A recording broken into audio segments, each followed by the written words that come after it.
உங்களுடைய கான்ஃபிடென்ஸ் இருக்கு இல்லையா, அது உங்களுடைய முதன்மையான சொத்து. ஒரு பேச்சாளனுக்கு இருக்க வேண்டியது தன்னம்பிக்கை.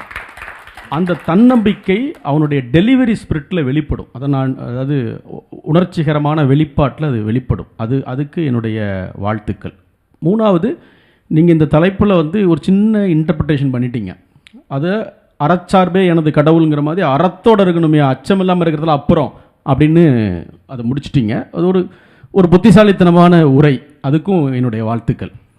ஆனால் இந்த தலைப்பு இருக்குல்ல, இச்சகத்துள்ளோரெல்லாம் எதிர்த்து நின்ற போதிலும்னா அதை நீதி செய்யணும்.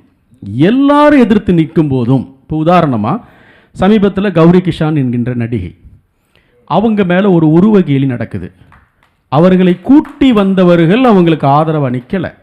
பத்திரிகையாளர்கள் அவ்வளோ பேரும் சுற்றி நின்று கொண்டு அவங்களுக்கு எதிராக நிற்கிற ஒரு இடத்துல கூட எந்த ஒரு அச்சமும் இல்லாமல், எந்த ஒரு தயக்கமும் இல்லாமல், இது என்னுடைய உரிமை, என்னுடைய சுயமரியாதை, இது என்னுடைய டிக்னிட்டி சம்மந்தப்பட்டது நாங்கள் நிற்கிறாங்க.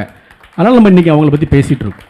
நம்ம மட்டும் பேசலை, இந்தியாவே கௌரி கிஷான் பின்னாடி நின்னாங்க. அதுதான் பாரதி இங்கே சொல்கிறது.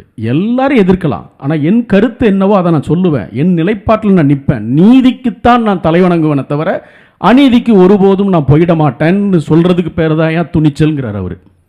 ஸோ அதுதான் இந்த தலைப்பில் நீங்கள் செய்திருக்க வேண்டிய ஒரு விஷயம். இது உங்கள் பேச்சில் உள்ள என்னுடைய கருத்து. சரியா? வாழ்த்துக்கள்.